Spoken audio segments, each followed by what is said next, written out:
युद्ध एक मानव त्रासदी है। यह हमेशा अपने साथ शोक, विनाश एवं अकाल लेकर आती है। किंतु यह भी सत्य है कि कभी कभी युद्ध छोड़ कोई विकल्प नहीं रह जाता धर्म की स्थापना हेतु। द्वापर युग में भूलोक में धर्म की स्थापना हेतु देवी देवताओं ने ठीक ऐसी ही एक महायुद्ध की पटकथा लिखनी प्रारंभ कर दी है। हस्तिनापुर में चंद्रवंश के भरतवंशी महाराज शांतनु का शासन है। महाराज शांतनु प्रायः वन में आखेट के लिए जाया करते थे। एक दिवस ऐसी ही वन की यात्रा में जब शांतनु गंगा के तट के समीप टहल रहे थे, उनकी दृष्टि एक अत्यंत सुंदर कन्या पर पड़ती है। दिव्य आभूषणों एवं उत्कृष्ट वस्त्रों से अलंकृत उस कन्या के दीप्तिमान चेहरे को देख महाराज शांतनु मोहित हो उठे। वह कन्या भी महाराज के प्रति आकर्षित होती प्रतीत हुई। तत्पश्चात महाराज ने मधुर स्वर में उस कन्या से विवाह करने की अभिलाषा प्रकट की। वह कन्या कोई और नहीं अपितु देवी गंगा थी। राजा शांतनु के मधुर मुस्कान युक्त वचन सुनकर देवी गंगा को वसुओं का दिया अपना वचन स्मरण आया तथा उन्होंने महाराज शांतनु के विवाह प्रस्ताव को स्वीकार करने की अपनी शर्त रखी।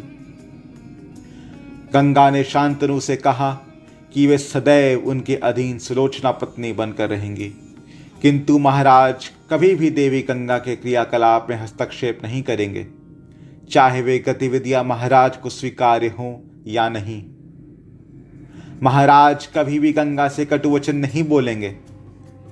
यदि महाराज ने कभी भी उनकी गतिविधियों में हस्तक्षेप करने की चेष्टा की या उनसे अप्रिय वचन बोले तो वे उन्हें निश्चित ही छोड़ देंगी।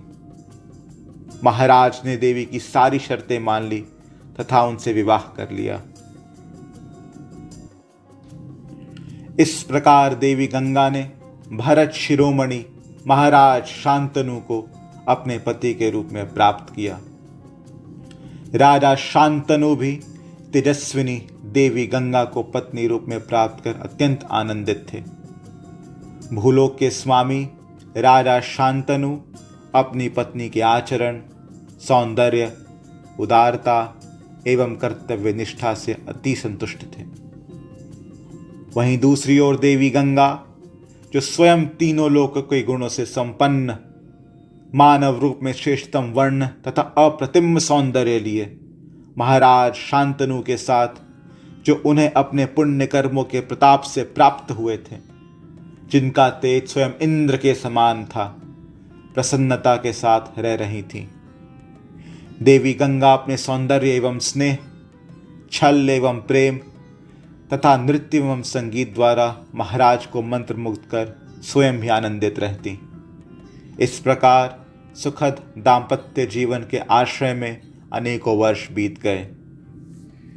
राजा शांतनु को देवी गंगा से 8 पुत्र हुए, जो कि अपनी माता की ही भांति तेजस्वी थे।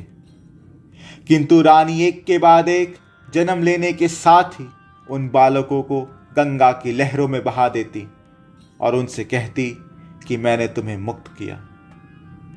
राजा शांतनु देवी गंगा का यह अभ्यास देख स्तब्ध तथा दुखी रह जाते, किंतु अपने वचन की डोर में बंधे कुछ कर नहीं पाते।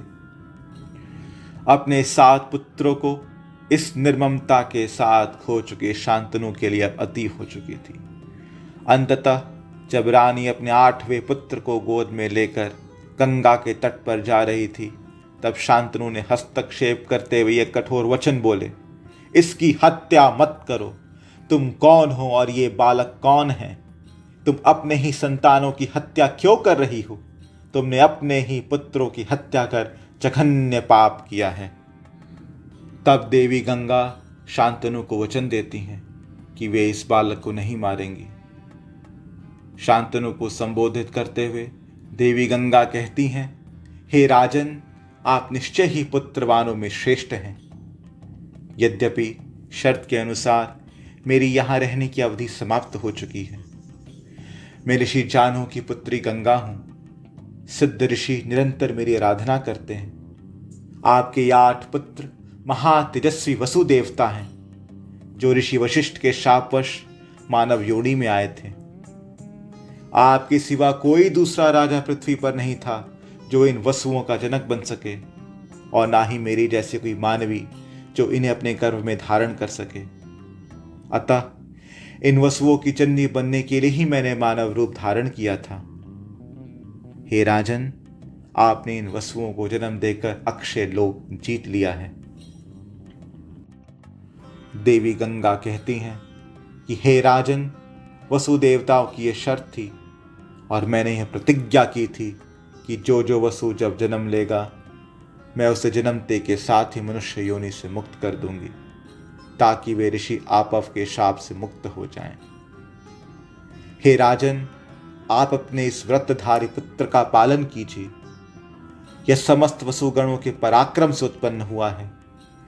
यह आपके कुल का आनंद बढ़ाने हेतु जन्मा है। यह बालक निसंदेह बल एवं पराक्रम में दूसरे सब लोगों से बढ़कर होगा। मैंने वसुओं से प्रार्थना की थी कि राजा का एक पुत्र जीवित रहे।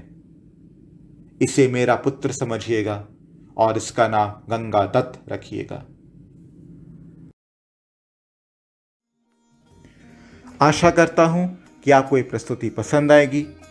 कृपया मेरे चैनल को सब्सक्राइब कीजिए, बेल आइकॉन पर प्रेस कीजिए, इस वीडियो को लाइक कीजिए, शेयर कीजिए और कमेंट सेक्शन में मुझे बताइए कि आपको ये वीडियो कैसी लगी और भविष्य में आप और क्या सुनना चाहेंगे।